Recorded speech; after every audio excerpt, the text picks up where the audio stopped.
नमस्कार मंडळी, आज आपण अनिल करचे यांची यशोगाथा पाहणार आहोत. मंडळी, सांगोल तालुक्यातील महुद येथील हे रहिवासी आहेत.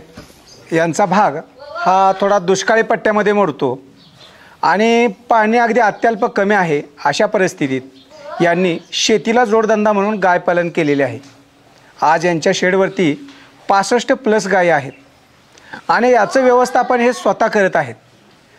तर त्यांनी गाय पालन व्यवसायाची कशी सुरुवात केली आणि एवढ्या मोठ्या प्रमाणात गायी त्या कशा पाळत आहेत किंवा घरच्या घरीच ते व्यवस्थापन कसे करत आहेत ते पाहणार आहोत. मंडळी, जर शेती करायची असेल तर आपल्याला पशुपालन करणे गरजेचे आहे. म्हणजेच काय तर आता आपण पाहतो आहे की ज्या शेतकऱ्यांकडे गायी किंवा जनावरे नाहीत अशा शेतकऱ्यांची शेती राहिलेली नाही. कारण जर त्यांना शेणखत, लेंडीखत असं खते नसतील तर त्यांची शेती सुपीक राहत नाही. ती हळूहळू शेती नापीक होत चाललेली आहे.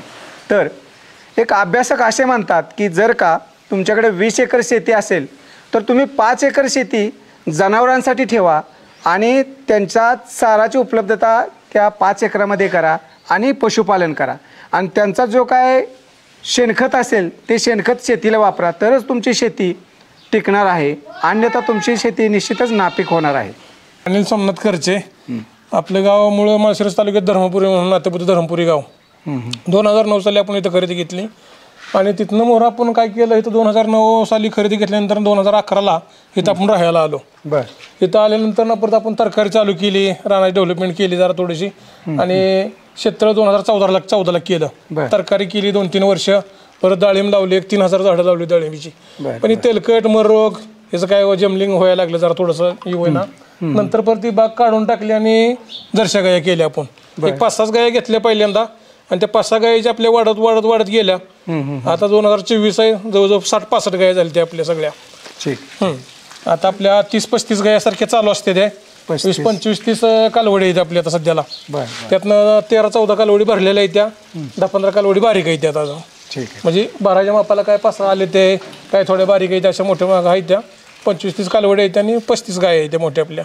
ठीक आहे. गाय पालन व्यवसाय आता कसा चालू आहे तुमचा? म्हणजे ठीकठाक आहे का? नाही, ठीकठाक आहे, चांगलं आहे. म्हणजे शेतीला जोडधंदा म्हणून करणं हे योग्यच बरं का. म्हणजे शेतीला आपल्या खात बी होतंय आणि सगळ्याच गोष्टींना बरं आहे. लोकांच्या जाऊन राबण्यापेक्षा ही स्वतः आपण कष्ट जर केलं तर 1-2 रुपये आपल्याला राहतात आहे, चांगल्यापैकी आपलं मालक म्हणून जगता येते आपल्याला. जेवढं तुमचं शेणखत निघतं आहे ते सर्व शेणखत तुम्ही तुमच्या शेतीला वापरताय का बाहेर? नाही, बाहेर बी देतो आपण. आपलं 9 एकर क्षेत्र, आपलं शेत महिन्याला जवळजवळ 4 ते 5 डम्पिंग आपल्या खात पडतं. मग एवढं आपल्याला लागत नाही. मग वर्षाकाठी आपण एक 5-50 डम्पिंग आपण खात विकतो या.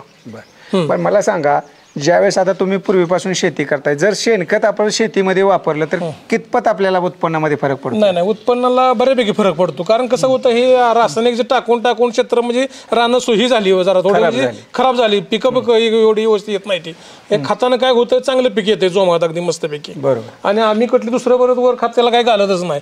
मका बिकाशे बघायचो पीक यायचे 1 नंबर शेणखतावर 1 नंबर शेणखतावर येतं. कारण माळरान आहे, माळरानात जर शेणखत टाकलं तर अतिशय चांगलं 1 नंबर मध्ये. मग जमिनी सुधारण्यास किंवा जमिनीचा पोत कायम चांगला राहण्यासाठी शेणखत अगदी उत्तम, अतिशय चांगलं शेणखत. तर आता सांगा मला की तुम्ही या सुंदर असा शेड सुद्धा उभारलेला आहे, याच्यावर टोटल खर्च किती झालेला आहे? आपला सगळा खर्च कसं झाला, आपण वर करत गेलो. आपलं 4-5 लाख रुपये गेलाच त्याला. म्हणजे वरच्यावर असं वाढवत गेलो ना. पहिलं आपलं 30 बाय 36 बाय 30चं शेड होतं, 70चं शेड होतं. नंतर परत तिकडं 14 बाय 70चं वाढवलं, परत 22 बाय 60चं वाढवलं, परत 16 बाय 50चं परत नंतर वाढवलं. असं म्हणजे वाढवत जसं कमी पडाल असं वाढवत गेलो आपण. आपला मुक्त गोठा आहे 100 बाय 100. ह्याचा जाळीचा मुक्त गोठा 100 बाय 100 फुटाचा गोठा आहे. बाकी जे शेड आहे ते शेड आहे सगळं असं. म्हणजे आता मुक्त संचार गोठ्याचा तुम्हाला काय फायदा होतोय? नाही, गया निरोगी राहते. ते महत्वाचं, आजारी पडण्याचं प्रमाण एकदम कमी. आणि गयांना म्हणजे ज्यावेळेस काय ताण लागेल तेव्हा तिला पाणी पिणं. आपण जर समजा बंदिस्त गाय असले तर आपण सकाळ किंवा संध्याकाळीच पाणी पाजणार. शेत कसं होतं, जेव्हा तिला ताण लागेल तेव्हा जाऊन ती पाणी पिणार. असं म्हणजे कधी बी तिला बसणार, इकडं तिकडे येणार, पिणार, उड्या मारते ते काय असं त्याचं म्हणजे मुक्त गोठा आरोग्य चांगलं राहतं, व्यायाम होतो गुरांचा. ठीक आहे. तर सरास मी तुमच्या गाय शेडवरचे पाहिल्या की त्यांच्या एक शरीरावर चकाकी आहे सुद्धा मागील रहस्य काय म्हणजे पूर्ण काय निरोगी दिसत आहेत सगळे? नाही आपलं म्हणजे बऱ्यापैकी जवळजवळ 90% आपलं मुरघासावर जो भर असतो या बर बऱ्यापैकी मुरघासाच आपण घालतो. वाळलं केंबाळा म्हणा मकवान असलं अजिबातच तो आपण घेत नाही. वाळलं काय सुपर निपे करभर आपला आहे आणि बाकीचा मुरघास आहे. मुरघासचं आपलं 100 टनाचं मंपरच आपण बांधलेला इथं. 200 टनाचं आपलं जे टोरेज असते आपलं तो कायम ही संपला की दुसरा करतो आपण. ते मुरघासाचं म्हणजे पूर्ण जास्त तुमचं लक्ष म्हणजे मुरघासावर भर मुरघासाव जास्त आहे आपला. किती देताय तुम्ही मुरघास प्रत्येक? एका गायला 10 ते 12 किलो एका टायमाला मुरघास देतो आपण. संध्याकाळचं 10 ते 12 किलो. फक्त 10 ते 12? हो तेवढंच जास्त देत नाही. दिवसभरात दुसरी वैरण काहीच नसते. मुरघासा संघ सुपर नेपेर जर असलं ते 4-5 किलो 2-3 किलो असं पडतं वरण. नाही तर शक्यतो 12-13 किलो एका टायमाला एका गायला मुरघास पडतो आपला. त्याच्या व्यतिरिक्त दुसरा काहीच नसतंय. आणि खोराक बाकीचं मग पेंट 2 किलो असते या बाकी ते संघ आपलं भरडा कुठं काय इकडे तिकडे का नाही. साधारणतः जी दुधाची गाय आहे तिला खुराकामध्ये काय काय आणि किती देताय टोटल? खुराकमध्ये आपले सोनहिरा नावाची पेंड आहे. सोनहिरा म्हणून त्रिमूर्ती कॅटल फीड म्हणून आहे कंपनीची. पलटणवालीची कंपनी आपली पाहुण्याची सोडमेशी म्हणून आहे त्यांची. तर ती आपण 2 ते 2.5 किलो पेंडीचं एक टायमाला एका गायला देतो. 2.5 किलो पेंड ती नाही सरकी पेंड आहे का? नाही गोळी पेंड हा गोळी पेंड आहे ती. बरं गोळी पेंड ते 2.5 किलो देतो एका टायमाला आणि त्या संघ भरडा एक अर्धा-पाऊण किलो देतो. बरं सोनहिरा नावाची सोनहिरा नाव आहे. सोनहिरा कंपनी. काय तुम्हाला वेगळं काय वाटलं की म्हणजे मी जवळजवळ 2.5 ते 3 वर्ष झाले तिला मी वापरतोय. एक नंबर रिझल्ट आहे आपल्याला त्या पिंडीचा. कारण मी बऱ्याच कंपनीच्या पिंडी घेतो बी वापरतो बी. त्याच्या मी 2-3 वेळा त्याच्या साहेबापाशी दुसऱ्या त्याच्या ती टेस्ट बी करायला दिल्या होत्या. त्याच्यात जे मालक सांगतोय बाबा 23% प्रोटीन आहे आणि बायफॅट त्याचं का नाही 4.5% आहे. पण तेवढं मी 3-4 वेळा दिलं तर तेवढंच निघलं. मी नंतर परत त्यांना काय म्हणलं अमोलची मी पेंट चालू करणार आहे पाहुण्यांना सांगितलं मला त्यात जरा फॅट जास्त आहे. ती म्हणलं त्यात किती फॅट आहे? ती म्हणलं त्यांच्यात 7 फॅट येते आणि प्रोटीन काय त्यांचं 23% आहे. चालतंय म्हणली पेंट तुम्ही काय बंद करू नका. पेंट तुम्हाला तेवढी क्वालिटी तुम्ही कधी बी चेक करा तुम्हाला 7% फॅट जाणार मी आणि प्रोटीन 23% आहे ती 23% राहील. ती नंतर ते केलं मी 2 वेळा परत चेकिंगला दिलं तेवढं टक्के यायला लागलं 7% त्यात यायला लागलं. त्याच्यामुळे 3-3.5 वर्ष झाले मी त्यांची पेंट वापरतोय. अतिशय पेंट चांगली 1 नंबर मध्ये पेंट आहे आणि रिझल्ट. आणि गुरं कुठली बघा आपली एकही गाय खराब दिसणार नाही किंवा काय नाही. 1 नंबर क्वालिटीची पेंट आहे ती. तर मित्रांनो नावावर न जाता ही शेतकरी अगदी जागरूक आहेत. त्यांनी लॅबमध्ये चेक केलंय गोळी पेंट की कोणते घटक आहेत कोणत्या पेंडीत कोणते घटक किती प्रमाण आहेत. असे जागरूक शेतकरी आहेत आणि ते जागरूकतेमुळेच त्यांनी चांगल्या कंपनीची निवड केली आणि चांगल्या कंपनीची ते पेंड वापरल्यामुळे त्यांच्या गायींचंही आरोग्य चांगलं आहे आणि दुधाला सुद्धा चांगला रिझल्ट पडलाय. 1 नंबर रिझल्ट. ठीक आहे. तर मला सांगा सर काय आपलं नियोजन कसं चालतंय किंवा कामगार किती आहेत सध्या आपल्याकडे? आपल्याकडे कामगार एकही नाही. पुढे थोडं आपण कामगार एक बी आपल्याकडे नाही. आपल्याला कसं आहे आम्ही 2 नवरा बायको आणि वडील एक आमचा आहे तिथं. मुलं दोन्ही आहे ती मुलं दोन्ही बाहेर शाळेला येते. आम्ही 3घच गोठा सांभाळतो सगळा. वैरण 65 गायांचा गोठा 3 सांभाळतो. फक्त काय होतं मुरघास कसं आहे आपण बाहेरनं गडी लावून मुरघास आपण एकदम आणून करून घेतो. फक्त बाकीचं घेतलं गोठ्यातलं काम आहे ते आम्ही 3घच हँडल करतो. कसं सकाळचं आम्ही 5:00ला उठलो 5ला दुधाची जी गाय 30-35 असते त्या ती एका लाईनला बांधून घेतो. लगेच 5ला उठलं की 5:15 वाजेपर्यंत गाया बांधून होते त्या. लगे पेंट टाकून घ्यायची. पेंट टाकायची हिकुंड ह्याकडून पेंट त्याकडे टाकून जाऊस तर मागली पेंट संपलेली असते त्यात लगे मुरघास ओतून घ्यायचा. आणि ती केलं की बरोबर 6-6:30 आम्ही दाराला बसतो. परत 1 तास ते 1.25 तास दाराला लागतो. कारण आपल्याकडे डबल बकेटचं मशीन आहे. 2 गाया संघ चालते त्या. 2 नवरा बायको आम्ही धारा काढून घेतो. 1 तास 1.25 तासात आमची धारा होत्या सगळ्या. 200 ते 250 लिटर दूध असतं एका टायमाला आमचं. दोन्ही टायमाला 450 लिटर दूध आहे आता सध्याला. आता असा एवढा मोठा गोठा म्हटल्यानंतर बरेचसे शेतकरी 1-2 गडे 3 गडे बिहारी वगैरे ठेवतात. बरोबर. तसं तुम्ही काय ठेवलं? नाही काय नाही. कसं आहे बरं का ह्यात हे म्हणायचंय माणसाला लय कष्ट आहे काय असं नाही. फक्त हे सकाळचे 1-2-2.5 तास आणि संध्याकाळचे 1-2-2.5 तास. आता निवांत रिलॅक्स दुपार म्हणलं का नाही एकदम व्यवस्थित रिलॅक्स काम राहते. काहीच अडचण नाही. एवढं एक माणूस कसं आहे नियोजन करत नाही टाइम वेळेवर करत नाही. फक्त ह्यात कसं आहे सकाळचं 2-2.5 तास काम आहे झटका आहे फक्त आणि दुपारचं परत काहीच काम नाही आणि संध्याकाळचं 1-2-2.5 तास झालं काम.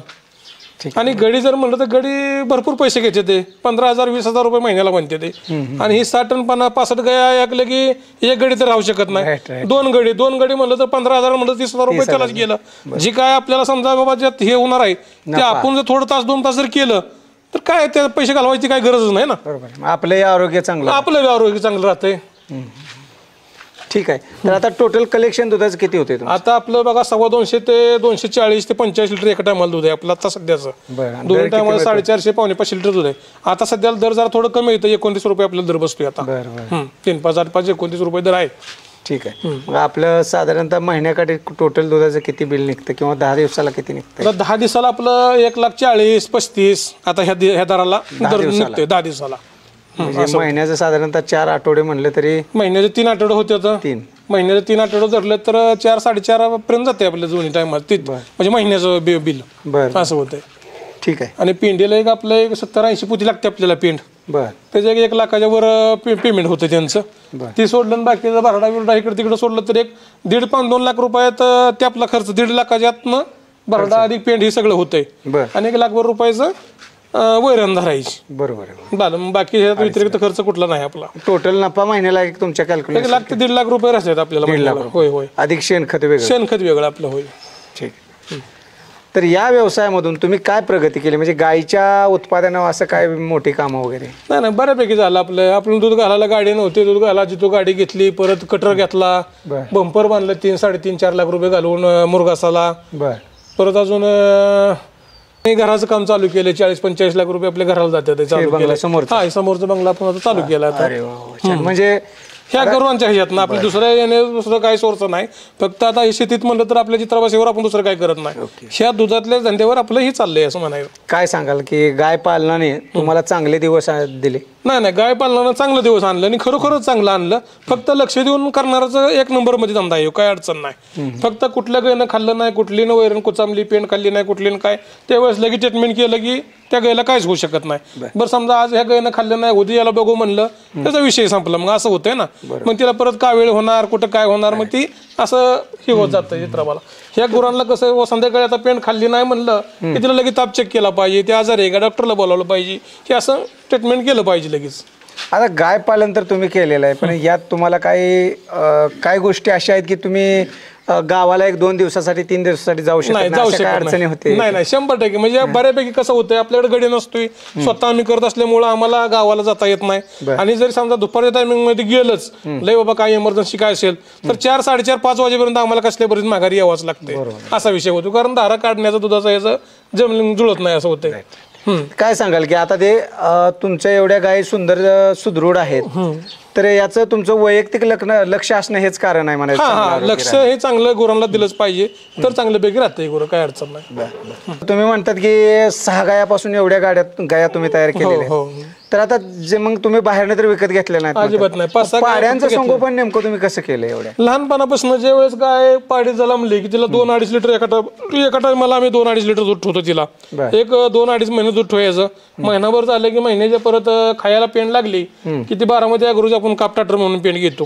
ते जोपर्यंत फळाईच्या रंगात येत नाही तोपर्यंत तिला काप टाटर चालू करतो. आणि गाभण राहिल्यानंतर ना ते 12 अगरूचीच आपण गर्भणी म्हणून पेन आहे ती परत गाभण राहिली की त्याला गर्भणी चालू करतो. साधारणतः हिट यायला किती महिने जातात? 9-10-11-12 महिन्यात आपण भरतो कालवडी. आता टोटल सगळ्या तुम्ही तुमच्या शेडवरच्याच कालवडी? हो, सगळ्या शेडवरल्याच कालवडी. ते गायला त्या ज्या पाड्या असतात त्यांना दूध किती महिन्यापर्यंत देतात? आपण 2.5 महिन्यापर्यंत दूध देतो. म्हणजे बाहेर काढून आपल्याला त्यांना 2.5 महिन्यानं बाटलीनं पाचतो. महिना दिला महिन्यानं बाटली सव असते. 2.5 महिना आपण तिला ठेवतो. 6व्या महिन्यापासून पेंड खायला चालू झाली की थोडं 1/2 लिटर कमी करायचा. 1.5-2 लिटर असं करत करत लिटरवर आणून परत 2.5 महिन्यात आपण दूध बंद करून टाकतो आणि पेंड खाती भरपूर. मग काय अडचण नाही. आता एवढ्या काळामध्ये 2014 पासून किंवा 15 पासून आज 2024 आहे, एवढ्या काळामध्ये तुम्हाला काय अडचणी आल्या या गाय पालन करत असताना? नाही, आम्हाला अडचण काय आलीच नाही शक्यतो. म्हणजे असं आलीच नाही अडचण आली नाही. पावसाळ्यात कसं व्यवस्थापन असतं? पावसाळ्यात काय नाही, हा यात फक्त आता उन्हाळ्यात कसं शेण काढायची गरजच पडत नाही. पावसाळ्यात फक्त काय होतं 2-3 दिवसाला आपलं गडी लावायचं आणि ह्यातलं जर चिखल होतं ना पावसाळ्यात त्यावेळेस शेण काढून घ्यायचं, बाहेर लावायचं. गडी लावून आपलं डम्पिंग ना ट्रॅक्टर स्वतःच आपलं पडेल बाहेर काढून वतायचं. ते असं करतो आम्ही. ठीक आहे. आता उन्हाळ्यामध्ये शेण हलवायची अजिबात सुद्धा नाही, काय ना. उलट गादी बसल्यागत 2-3 महिने गयात होत नाही, न धुल्यागत म्हणजे रोज धुल्यागत गया दिसते यातल्या, असं राहते. ठीक आहे. आपल्याकडे उन्हाळा जास्त जाणवतो, उन्हाळ्यामध्ये काय अडचण येते? नाही, उन्हाळ्यामुळे तर अडचण राहते जरा दुधाला, ह्याला फरक पडतो. पण नाही काय अडचण, शिड आहे, झाडा येते, नाही काय एवढी अडचण येते. ठीक आहे. ठीक. आजारी तर तुमच्या काही पडतच नाही. नाही आजारी पडते त्या दगडी होण्याचं हे प्रमाण असते, पण रोजच्या रोज आपल्या समजा काय वेळच्या वेळेला जर ट्रीटमेंट केलं तिला काय नाही होत. आता महत्वाचा विषय येतो तो म्हणजे दराचा. आता दर किती मिळाला पाहिजे जेणेकरून शेतकऱ्याला परवडलं पाहिजे असं तुम्हाला वाटतं? दर जर शेतकऱ्याला म्हणलं तर 30च्या वर आणि 35 या लेवलला दर जर राहिला 35, 32, 33, 35 तर शेतकऱ्याला बऱ्यापैकी परवडतंय.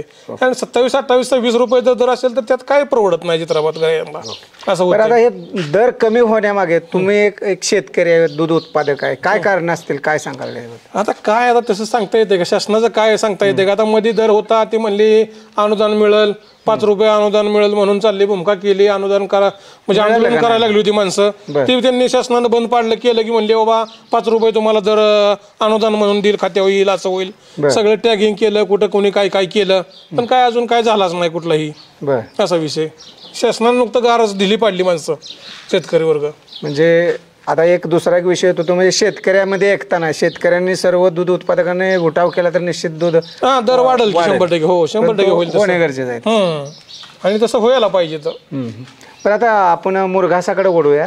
तर मुरघास बनवणं किती महत्वाचं आहे काय सांगा? नाही मुरघास बनवणं हे 100% चांगल्यापैकी आणि चांगल्या दर्जाचा मुरघास बनवलं तर काहीच इफेक्ट होत नाही. आता मध्ये मध्ये शासनाने अशी बंदी आणायला लागली होती, म्हणले मुरघासपासून हे होतंय, ते होतंय, या होतंय. पण काय काय माणसं व्यवस्थित बनवत नसल्यामुळे जरा थोडासा इफेक्ट होतं. खराब झालं तेच मुरघा जर गायांना टाकला तर दुधाला थोडंसं पॉझिटिव्ह लागायचं, परिणाम होत होता. पण माणसाने बी थोडी काळजी घेतली पाहिजे, बाबा मुरघास व्यवस्थित बनवला पाहिजे, त्याला कल्चर टाकलं पाहिजे. हे सगळं जर काळजी घेऊन केलं तर काहीच होत नाही. तुम्हाला सांगतो मुरघास अतिशय चांगला आणि मुरघासाशिवाय पर्याय नाही माणसाला. बरोबर. ही एकतर दुष्काळी भाग 12 महिने आणि काय उन्हाळ्यात आता मे, जानेवारी, फेब्रुवारी पासून इकडे पाणी नसतंय प्यायला माणसाला. मग त्या टायमिंगला जर मुरघास नाही घालायचं तर दुसरं काय घालायचं? बरं वाळलं की आंबळं घातली, मकवानं घातली, वाळली तर तिथून दूध निघत नाही, गुराची तब्येत राहत नाही. त्यासाठी मुरघास करणं हे अतिशय चांगलं आणि चांगल्या दर्जाचा मुरघास केला तर अतिशय चांगला. काहीच होऊ शकत नाही. आता माझा 100 टनाचं 2 बंकर आहे, फुल भरून ठेवलेलं आहे. 5-6 महिना आपल्याला त्याचं टेन्शन नाही वैरणीचं.